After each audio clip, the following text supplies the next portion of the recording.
ఉద్యమకారులు ఆకాంక్ష సభ పెట్టినాం. మన తెలంగాణ ఉద్యమకారులు ఏం పెట్టుకోవద్దా? అంటే మీరు రోడ్డు మీద నడి రోడ్డు మీద రిక్వెస్ట్ కాదు. నేను అనేది అదే, మరి నన్ను రమ్మని మీరు ఫోన్ చేస్తే నేను వస్తుంటే నేను మీరు ఫోన్ అటెండ్ కాకుండా లేను. నేను ఎస్కేప్ కాలే, నేను దొంగతనం చేయలే.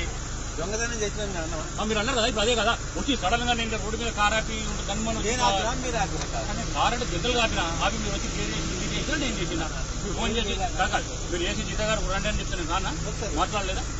మరి దాంట్లో ఏం తప్పు చేశాం మేము? అంటే ఉద్యమకారుల సభలు కూడా పెట్టుకోవద్దు, సమావేశాలు పెట్టుకోవద్దు, ఇంకేం పెట్టుకోవద్దు, నడి రోడ్ల మీద అరెస్ట్ చేసి తీసుకోదరా? అంటే నేను ఏ ఉద్దేశం అరెస్ట్ చేస్తూ చెప్పండి, ఖచ్చితంగా నేను నోటీస్ చేయండి. అరే నేను అన్లేదు తీసుకుపోయేసి అక్కడ నోటీస్ తీసుకోపోయి నిన్నే కూర్చుంటా తీసుకోపోవాలి, ఇక్కడే ఉంటారు అంటున్నా, ఇక్కడే ఉంటాయి, ఇక్కడ తీసుకోపోండి. అరే నోటీస్ నేను ఏమంటున్నా, కోఆపరేట్ ఎన్నిక రెడీ ఉన్నాము, నోటీస్ ఇచ్చి తీసుకోపోండి, నన్ను నోటీస్ ఇచ్చి తీసుకోపోండి, నోటీస్ ఇచ్చి తీసుకోపోండి. నేను ఉన్నా దొంగదాగం పారిపోలే ఎక్కడ, నేను బాధతో ఇరనే ఉంటా, తీసుకురండి, నోటీస్ ఇచ్చి తీసుకోపోండి, నోటీస్ ఇచ్చి తీసుకోపోండి అంటున్నా, నోటీస్ ఇచ్చి తీసుకోపోండి. నన్ను నేను ఏమన్నా నేను కోఆపరేట్ చేసాను, మీకేం నేను ఇది చేయలే, మీరేం వాళ్ళు డ్రాప్ అని ఆపినా మీరు వచ్చిండ్రు అంటే అక్రమంగా తీసుకుపోతాము, రాత్రి కూడా 12 గంటలకు తీసుకుపోతాం, ఏ రకంగా తీసుకుపోతారు? ఏమైనా దోపిడీ చేసామా, దౌర్జన్యం చేసామా, మోసాలు చేసామా? అంటే ఉద్యమకారులు సభలు పెట్టుకోవద్దు, సమావేశాలు పెట్టుకోవద్దు, అంటే ఉద్యమాకాంక్షల సభలు పెట్టుకోవడం తీసుకుపోయి అరెస్ట్ చేయదు కదా? కేసీఆర్ అదే చెప్పిండా?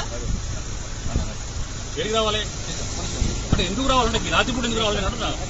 నేను వస్తే పొద్దున వస్తా పండి, పొద్దున వస్తా పండి. అంటే ఆడి పోలీస్ స్టేషన్ తీసుకుపోయింది నోటీస్ చేయాలంటున్నా, పోలీస్ స్టేషన్ తీసుకపోయి ఎందుకు నోటీస్ చేయాలి? మేమేం తప్పు చేసాము అంటే సభలు పెట్టుకోవద్దా? సభలు పెట్టుకోవద్దా అంటున్నా.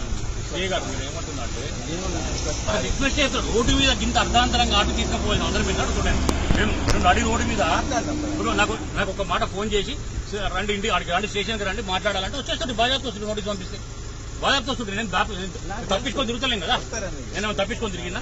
మీరు మీతో ఫోన్లో మాట్లాడినా నేను, మీరు ఆయన కూడా చేసి ప్రోగ్రామ్ ఉన్నప్పుడు ఫోన్ చేసి వచ్చేసినాడు సిఐ గారు మాట్లాడినా, బాధ్యత మాట్లాడినాం.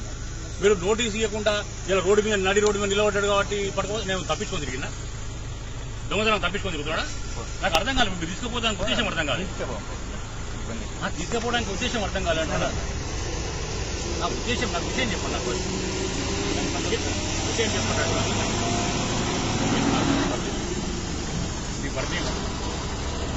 మీ పరిచయం మీరేంటి అంటున్నారు? శ్రీనివాస్ గారా?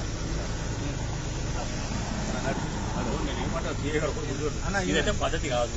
సరే నేను చెప్పినాం కదా,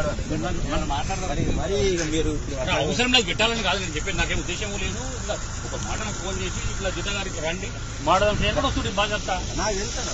మళ్ళీ దాని తప్పు చేసామా, దొంగతనం చేసామా, ఇది చేసామా? మీరు వచ్చి మన ప్రోగ్రామ్ చేసి ఎట్లా చేస్తారు అంటే తప్పు కదా?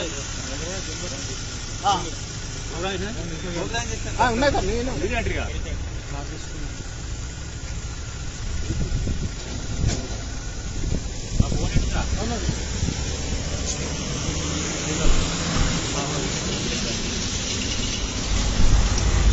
హాయ్ ఫ్రెండ్స్, మా టుడే టుమారో యూట్యూబ్ ఛానల్ చూస్తున్నందుకు చాలా థ్యాంక్స్. మరిన్ని లేటెస్ట్ వీడియోస్ కోసం వెంటనే సబ్స్క్రైబ్ చేయండి. అలాగే ఈ బెల్ ని కూడా రింగ్ చేసేయండి. మా నోటిఫికేషన్స్ అన్ని మీ మొబైల్లో వస్తాయి. అలాగే మా వీడియోస్ మీకు నచ్చితే లైక్ చేయండి, షేర్ చేయండి, నచ్చకపోతే కామెంట్ చేయండి.